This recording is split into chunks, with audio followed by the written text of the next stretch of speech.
Alright, I have not successfully unmuted everything yet. Now I have. What's up, Zeph? How you doing? Not bloody bad. I'm ready for some StarCraft. How about yourself? I am also ready for some StarCraft. We've got some pretty good signups today, and even a little bit of drama with said signups. You guys will notice, if you look at the brackets, while they might not be finalized at the time of you hearing me say this on stream, Scarlet has signed up again, and this is actually an on-purpose thing. I asked her basically, like, you know you're qualified, right? She says, yeah. I'm like, are you just after the $50? And she's like, $50 is $50. I'll play. So I like ambition. I respect that. We're going to let her play the qualifier and see how she does. If she manages to, like, take a qualified spot, these are air quotes here, away from one of the players, we'll just give the qualified spot to third place instead of second and first. Like, that's right. We'll just bump everything down one. I think what we're really looking for through these qualifiers, though, are not just like 2 more players to get through, but also the results of the other players. Remember, we have 4 invite spots for this. And if we see, for example, I'm going to give hypotheticals because I don't remember the results of the first one, but like let's say Gumiho makes it to the semifinals in both qualifiers. Prime candidate for an invite spot. So we really want to see how the results go and match up compared to the previous qualifier and see how far some of these guys can get. I also really want Leenock to make it out of round 1 because Leenock is like a phenomenal player, and I was super sad and a little bit happy that Scarlet knocked him out yesterday. Yeah, I mean, man, it was so great to see Scarlett play the way she did yesterday, like Oh, she 2-0s nailed it. across the board, more or less. And as much as I loved watching it, I was very sad as well to see Leenock bow out so early. So would be keen to see him recover his results today. Would be a huge shame if he managed to end up facing her early on again. These are randomized seeds, right? So, yeah, basically our admin dares asked me, like, should I try seeding this? There's too many people. Like, everybody needs a seed. I'm like, look, bro, do me a favor. If Stat shows up and Bjorn shows up, just put them on opposite sides of the bracket, then randomize everything else. You know, that sort of thing. So, yeah, they are pretty much random, more or less. Of course, the brackets I'm looking at right now are not finalized. Like, Innovation had signed up, but this was him signing up before he even played yesterday. So some of these names are going to disappear from the bracket. You're not going to see everybody here check in. But hopefully we'll have a good chunk of people who do. Also, quick reminder that tomorrow is our continuation of Make Korea Great Again. It has nothing to do with this tournament that I'm currently casting with Zeph. But, you know, right? But it should be some pretty good times and some pretty fun stuff as we continue on with the Korean content production, I guess. There's obviously a really big topic thing to discuss, and that's the Matcherino that got released. I don't know, did you happen to see this yet? I saw it while I was out watching Star Wars, so you saw Rogue saw One? a mention of it. Yes, I did. Okay, we can't talk about it on stream, but we gotta No. talk about it like when stream's done, because like it's not cool to. I'm surprised actually. I have seen little to no spoilers about this, and this isn't bait. Please don't be dicks in chat. You're gonna get banned so quick. But like, I remember when Force Awakens came out, there was spoilers in Twitch chat. There's spoilers on Reddit, on Twitter. Everywhere I went, there's spoilers. I've seen the movie at this point. I've still not heard a single thing spoiling that movie. Like, Yeah. it's interesting to see how much better behaved the world has been about Rogue One. Yeah, no, I actually went and saw the movie with 0 expectations and 0 knowledge of the plot, which is more than I can say for a lot of movies that have come out recently because they give so Twitter much is weight. actually the worst offender. People start tweeting about like TV series and movies that they've seen. I'm like, why? Well, not only that, but trailers have gotten so bad. Trailers give you Yeah. the movie. Like, they give away too much plot, I feel. There's no mystery. Like, I think Dunkirk is going to be amazing because every trailer for Dunkirk leaves you wanting more, and it's, like, super mysterious. Then you got these, like, rom-coms that basically tell you the story, like, in the trailer, and you're like, well, why am I seeing the movie then? To be fair, though, you don't really see a rom-com looking for the cinematic experience of a lifetime. You're kind of there for the hype people. Hey, did you see Forgetting Sarah Marshall? Okay, because, like, yo. Anyways. True. But yeah, the Matcherino page is up. I want to talk about this for certain, but we are kind of juggling getting the tournament going, so I may have to keep it brief for now. We've unleashed our tournament. If you guys have been watching the stream, I've been dropping hints about this, like breadcrumbs for Hansel and Gretel, like for the last 3 months, right? But we got a mega tournament where we're looking to get planned. We've officially put up a fundraiser. It's not on Kickstarter. It's not on Indiegogo. We're going with Matcherino because it's what I think a lot of our fans know. Plus, they're giving us a lot of really great incentives to use it. Every $5,000 raised, they're going to give us $500 to play with. We can host a show match, or we can just donate it directly to the prize pool, or sorry, the fundraiser itself, however we want to use it. We want to use it for show matches. We want to use it to give back to the fans and make sure that this fundraiser is awesome and excellent. But the number one thing is we have a really ambitious goal, $30,000. It's a lot of freaking money, but if we can get that high, we have some other sources that are going to give us even more, so that's why we're shooting so high. There's a lot of really cool things to come. We really want to put on a fantastic offline event. I would say just type !mega in chat. It'll take you to the page. You can watch the YouTube video. We explain it better over there. And yeah, we've already gotten $150 through Twitch alerts on top of the $550 that's already been raised on the page. And this thing has been out for like not even 6 hours. So genuine, sincere thank yous to those who jumped on this early. I'm going to give a quick shout out to everybody here before the tournament gets started. Pez, Yogi Bear 47, Owl Slum. I'm going to guess it's Hard Revenge. He's got like a stupid thing. BJack68, Cluster _. Anand Manu, Brooklyn Starcraft, Corner, Min, 1994, Tom KD, and Tatty GGTV have been the first people to jump on this before we even brought it up on stream, before we even properly advertised it. So thank you for being, like, just going that extra mile. Yeah, that's really awesome. And guys, I can't say enough good things about Matcherino. I've only used it once when my good friend Death ran a sort of spur of the moment cup just on a weekend, just a one-off, to see how it went. And we actually raised like $450 of that for a cup that was pretty much not pushed at all. It was like tweeted a couple of times during the stream. You can donate as much or as little as you want. And I think that's really, really cool because you really see the strength of that sort of crowdfunding thing in the StarCraft community, especially people tend to be very, very generous. So make sure you check that out because it is a good cause. I know I will be pitching into that. And we all love ourselves some StarCraft, especially offline StarCraft that isn't like a huge part of, you know, DreamHack or IEM or all that sort of stuff, you know, part of the WCS circuit or whatever. It's cool to have some other events as well. So, we have the bracket set up, by the way. Ooh, let me refresh that. And we're going to go with Ryung versus Super right off the bat. And this is already a great best of 3 on its own, but the winner plays Leenock. So this lines up really nicely for us.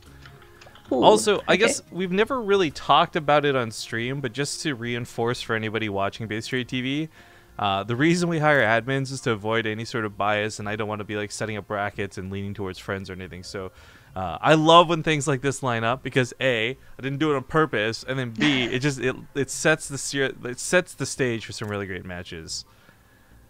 Yeah, guys, let your friends know because yesterday we had a ball. We had some sick matches. And this is really just like a for fun tournament. So Dude, don't miss out. Do you realize we did like 7 best of 3s in under 3 hours? Yeah, man. We should call up Guinness Book of Records right now and be like, yo, write us down. 'Cause that was, it was so fast. It was under 3 hours, yeah. Okay, so I was asking Crank what he's doing. We're going to go into this one pretty quick. Crank is going to be casting Sue versus Hush on the top side of the brackets. You guys should definitely check that out on Crank's stream. Now, the downside is Crank is streaming in Korean, so you guys may not be able to understand what he's saying. But I think you can still watch great games through it as well. Of course, we had some resubs. Got to get those shout-outs out of the way before we get into the cast today. Oglax for the 2 months. Laser SEQ for the 24 months. That's 2 years BTTV supply. Dropu. Tikon. Whoa. I'll talk about this in a sec. Tikon SC for the 2 months. Die Bertha for the 2 months. And Strillo for the 10 months. Thank you guys for your support. But what is... I'm not sure. Is this for real? Major SC2 just donated $30 to say, I just saw the video about the house you guys are making. So nice of you guys. Hope everything works out. Dude, that is cool if that's really major. Oh, awesome. We are, yeah, so I will make that really clear before we get into the cast today. Going forward from today and onwards, the money we get through Twitch alerts, the money we get through donations specifically is going to be going towards the fundraiser itself. We're really committed to making this happen. I will say real quick, though, but that's only mine and Zombie Grub's commitment. So if you guys donate today, for example, I'm still going to be giving portions of it to Zeph because she's here to cast with us, and this was obviously something we came up with before we had arranged that. So that being said, thank you very much, and we will make sure all the money goes to the right places. But we are in game number 1 of the second qualifier for Still Making Korea Great. I'm Rifkin, casting with the lovely Zeph. And spawning here in the bottom left side, we got the pink Protoss Super. And in the bottom right, here's the red Terran. This is Ryung.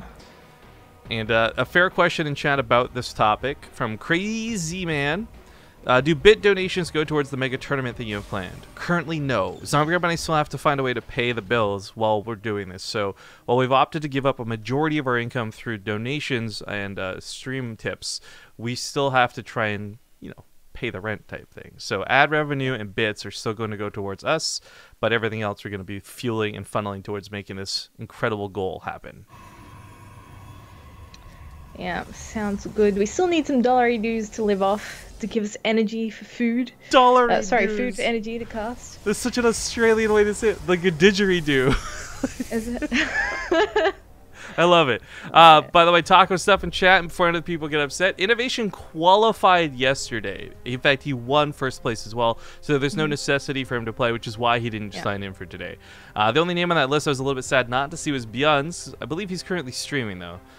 Regardless, lots of good players on this list and plenty of good games ahead of us. And this is only the first of many. Now as Ryung does dip in here, this Reaper going to be shoot away pretty quick. Kind of annoying. Yeah, he's not going to see too much, but does get confirmation that there's actually a natural there. It's always good to see that at the very least. And we've got a robo follow-up coming in for Super, so maybe if he's lucky, he might sneak in there again and actually get a scout on the tech. There is an adept sort of waiting there as well, so Super's covering himself really well. I know I've said this a lot yesterday, but I haven't seen Super play in a while either. Have you seen him recently? Yes. We've been blessed. He's been playing in a lot of the European tournaments too and showing up here and there. But more importantly, Super's won, I think, three BaseTradeTV tournaments at this point. And I'm not talking weekly cups. I mean, like the bigger off things we do. So he's been looking really great. But Ryung, actually, is funny enough. I know you want to talk about Super. You haven't seen him in a while. Ryung used to be so bad at this matchup. Like, TVP was a matchup he would never, ever win.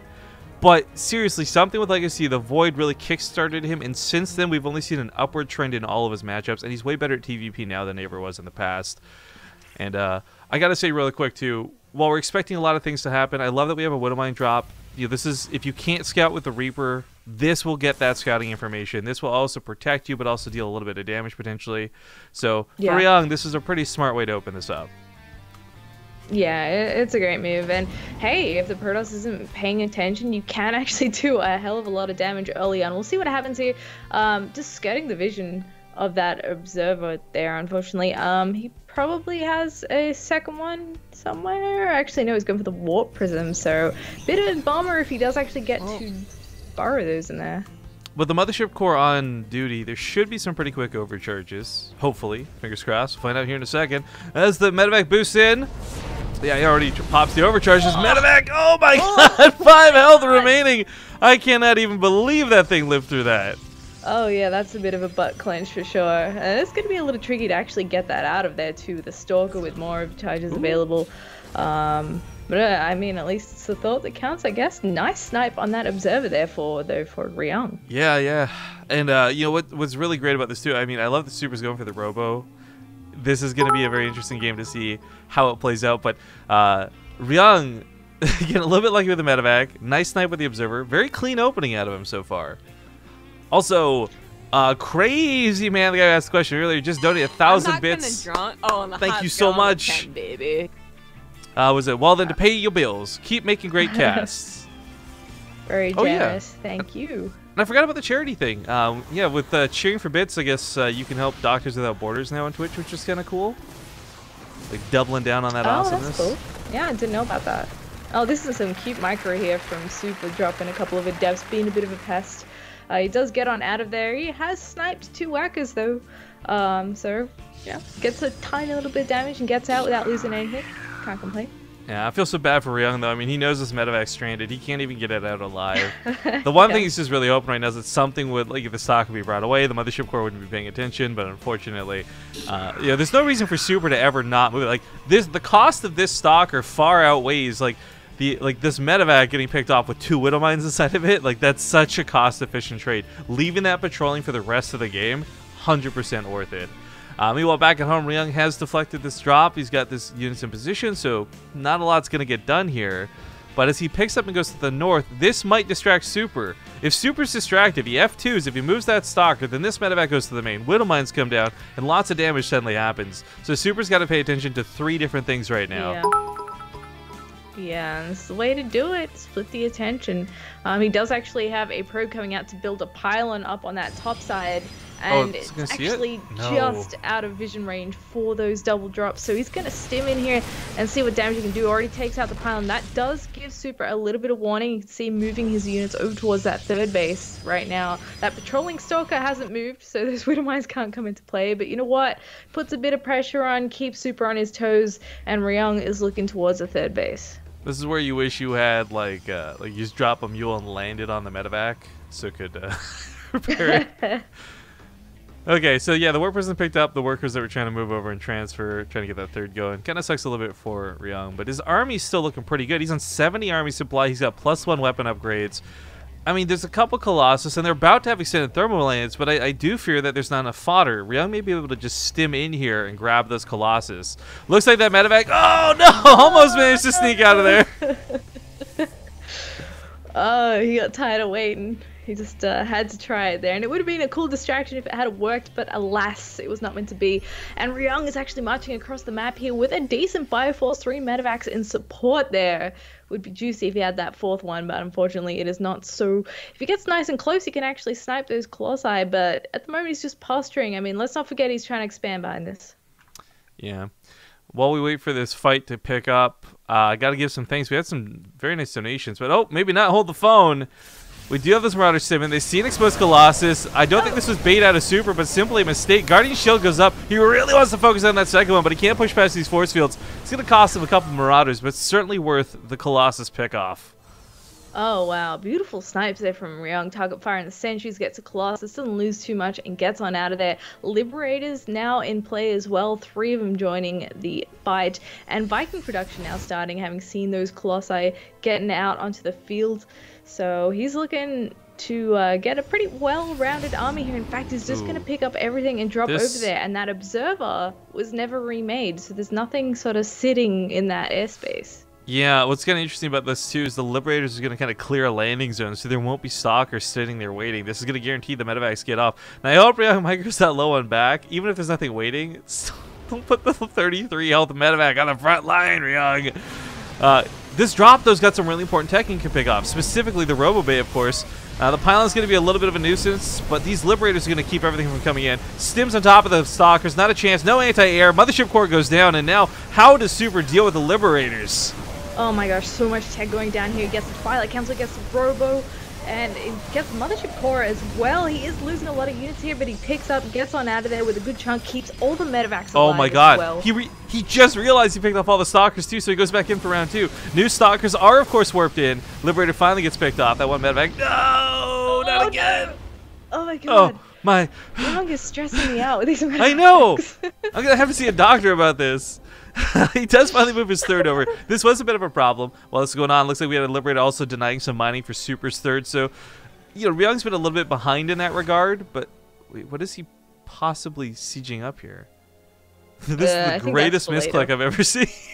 Yeah. He probably just like rallied it and tried to get it started while he was already dropping or something. He might realize later and get back to doing some harass, because that would have actually added a really good bit of damage to that attack. He is 54 RCVs and a bunch of mules over 48 probes, so he's looking pretty good in that regard. Would have loved to see that 3rd a little earlier, I think, there. Yeah, I mean, that was a big stall. By the time Ryung finally planted down, his 3rd Super had taken a 4th. I mean, bases are certainly not Super's problem in this game. He's got another Warp Prism. Oh, this actually be some really nice harass. These are 4 adepts. They've got Resonating Glaives, and these SCVs are sadly unprotected. So, quick shots to take them down. Meanwhile, big drop, and the main goes off once again, picks off some sentries. Yeah. And heads on out of there once again. These Adepts actually doing some serious work. This base totally naked. And Ryung has lost 11 SCVs so far. That being said, though, Ryung may not have to worry about his SCVs. It's hardly a game of economics when he's sitting on 87 army supply. Vikings have nothing to counter them. They're just chasing the Colossus down in the main. This feels so bad for Super, I'll tell you what. Oh, man. Yeah, I mean, Ryung is just hitting hard. He could have landed those, by the way, and killed all the Stalkers. And another drop coming in. GG. Dude, oh, boy. It looks good. Absolutely fantastic game number 1. But yeah, thank you, Tom, for the $10 donation. Thank you, Doji, for the 5. Says, loving Nation Wars. Keep up the good work, guys. We don't have anything to do with Nation Wars, but thank you. I'm glad you're loving it. Kalari Shatal for the 21-month resub. Keep making Korea great. And then Taco Stuff again with those bits. Thank you guys. Sorry, kind of a hectic game, but Super wants Echo for map number 2. Get into this real quick here. Protoss tile set for a Protoss player. Given that +1 passive bonus to Protoss. Well, so all that, sure, because that's a legit thing, right? What kind of astounds me that game though, like I really like Ryung. He found openings and he exploited them. He had a terrible start to the game in terms of like actually getting damage done, but he had a very clean start to the game because he didn't lose anything. He got a lot of scouting. But still, for me, like that game came down to Super making a couple of mistakes rather than Ryung necessarily being the crazy big boss. So I'm kind of hoping Super cleans it up. I'm hoping we don't see that problem again, and that like maybe it's a little bit cleaner out of him. At the same time, though, Ryung might prove that he is the big super boss. Maybe. Bear with me 1 sec. I just got to restart StarCraft again. I got that lobby join bug. I figured it's not. Of course. Good old BattleNet. There's a lot of that going around, so to speak. Yeah. It might be better if because ZombieRub and I have had these issues too. I'll just stop inviting you and just get you to real ID, and so I'll nag you like join. Yeah. It might be because I tried to join at the same time as you invited me. I don't know if that increases the chance of it happening. I'm sure something stupid does. It's StarCraft, let's be honest. This game's never perfect. But we are getting into game number 2. Now, Rifkin, are we going to see all these 2-0s again today? Or are we actually going to get some game 3s happening? We were blessed with like 1 game 3 yesterday. Yeah. I don't know, there's a lot of really good players playing. Like, I'm so torn. The round of 16, once again, you got what is possibly Zest versus Patience. You know, Stats and True are playing around 1. Winter plays Gumiho. There's actually so many good matches for this. Top side, let's not forget Hush and Sue currently playing. Winter plays Keen. So I think there's a lot of potential for game 3s, but not if mistakes like that happen. So spawning here in the game 2, in the top left side of the map, we got the pink Protoss player. It's Super. And in the bottom right, he's the red Terran known as Ryung. I would really like to see Ryung go far, though. There is this degree. Some of these players we absolutely have a bit of a bias towards. Not in terms of like, oh my god, it's Terran. Rifkin, can you get off the Terran for a second? But in absolute terms of we see them play in the Alima Leagues all the time. They sign up for our Korean events all the time. Ryung is a guy who has consistently showed up for every season of Ting. This is a guy I really want to do well. He is one of my favorite players just due to the fact that we see him in everything, regardless of what his results look like. Yeah, for sure. I have a huge soft spot for all of those 2011 Terrans, of which Ryung is certainly one of. So I do tend to root for him a little, but in this match, I am happy for either player to advance. I mean, Super's just a phenomenal Protoss as well.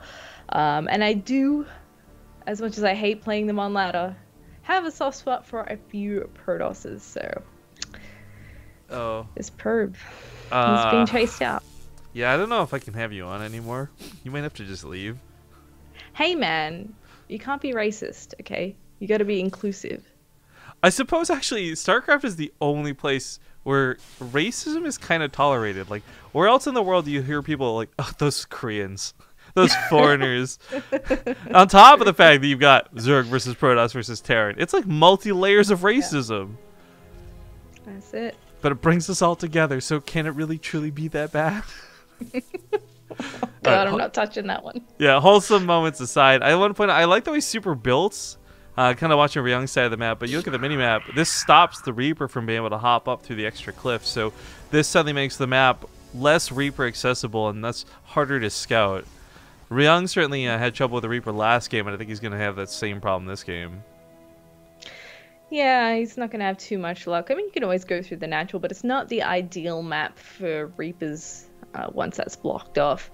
But you know what? It doesn't hurt to have it anyway. You can still keep it alive, keep it parked out the front of the base, or trying to duck in and see if you can get into the main. And he is actually going to make it up the ramp here. Take a look around. Maybe take a couple of pot shots from that mothership core if he does commit. But no, he's decided he's had enough. He's just going to bow out. I love the, like, kick a can at the building. Like, stupid nexus.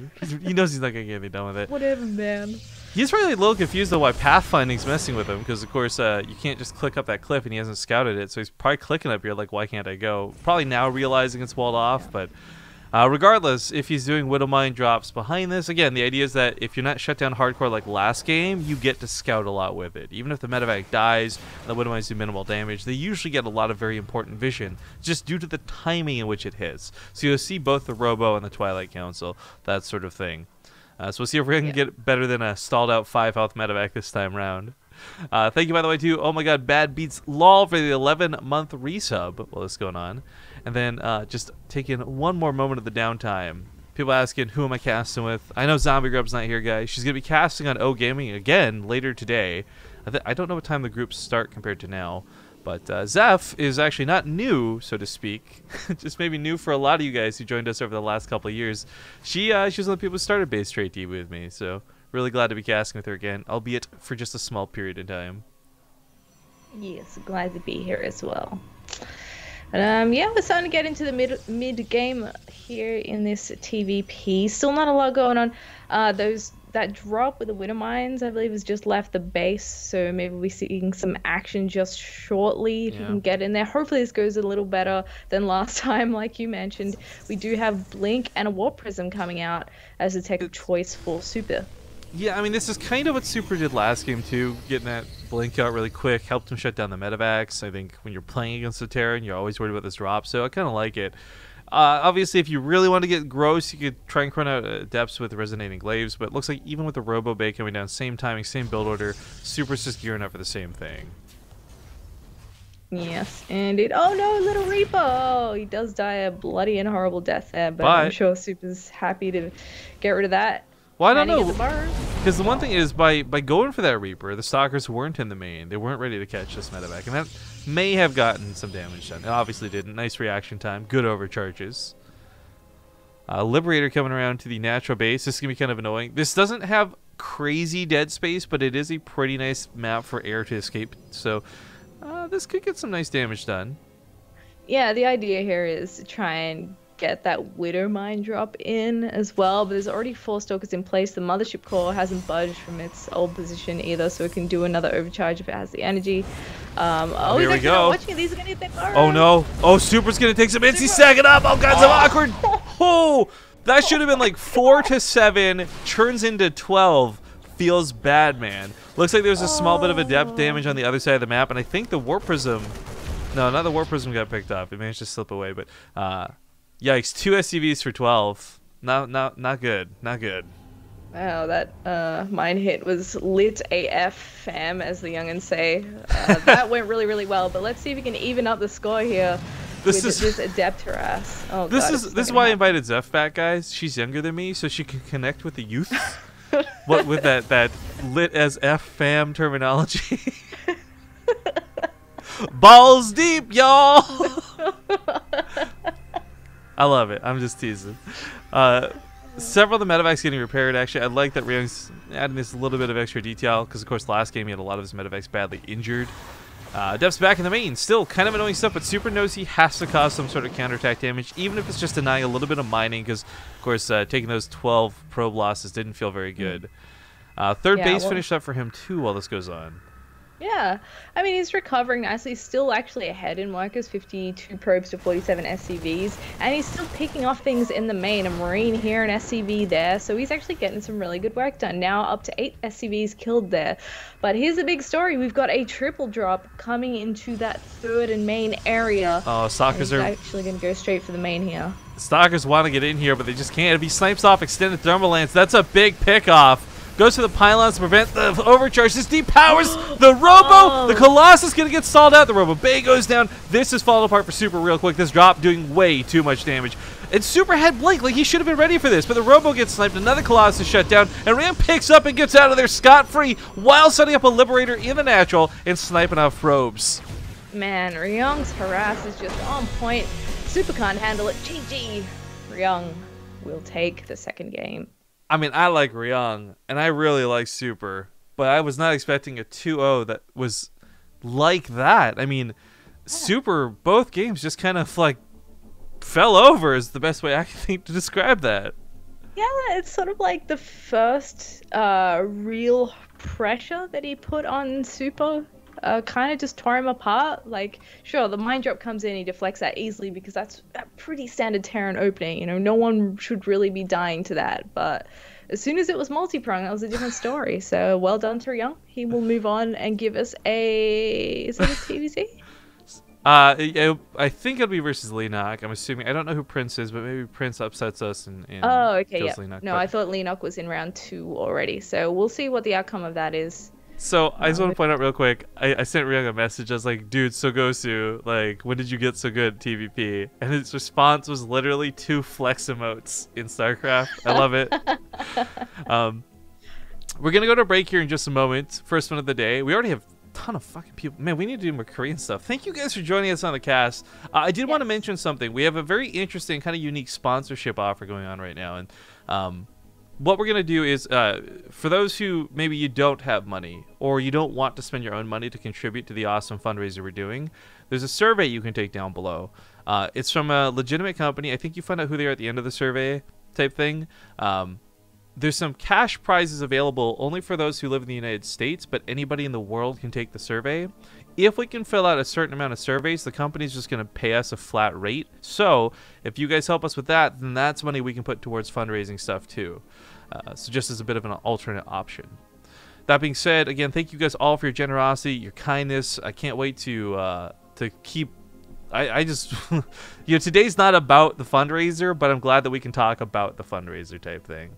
Anyways, we are going to be waiting to see what's going on with Leenock, so a quick commercial break of 2 minutes, and we'll be back with hopefully a new series when we return.